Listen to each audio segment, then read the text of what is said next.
Hi, I'm Brian Blount. Welcome back to Kingdom Lifestyle. And this month we're talking about power evangelism.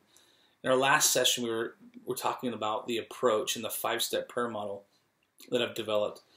And the approach we were talking about, can I serve you approach, and then second, the visible need approach. And then today I want to talk to you about the word of knowledge approach, which is one of my favorite ways to approach people is through the word of knowledge. I love the gift of the word of knowledge.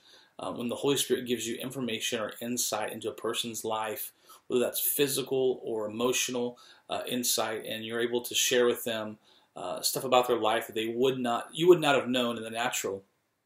And so I love to experiment with the word of knowledge and that approach when I'm on the phone with people, when I've been on the phone with, especially with AT&T. There was a time that I was literally on the phone with AT&T trying to correct a bill situation and trying to change some around some services. And I spent like 5 days literally going back trying to correct this issue. And every single time the Holy Spirit gave me a word of knowledge on the phone for the person over the phone, and I saw him get healed. It was crazy.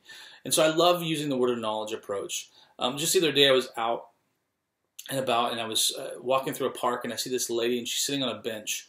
And I walked up to her, and I said, "Excuse me, ma'am." I said, do you happen to have a condition in the lower part of your back? It goes down like this, and I began to show her where it was. And she goes, "How did you know that?" I said, "Well, sometimes I get pictures and impressions for people. And do you mind if I just pray for you?" And she was a little taken back at first, and she goes, "Well, you couldn't have known about my back and where it was, and so where the pain was. Yeah, I guess you could pray for me." So I prayed for her. In fact, one of her legs grew out, her back gets healed. She was completely dumbfounded, and she was totally open to hear the gospel message and hear what I had to say after she received healing. But the word of knowledge opened up that opportunity for me to share and put Jesus on display. Yeah, I just want to encourage you to ask Jesus for words of knowledge. Listen, Jesus is always speaking.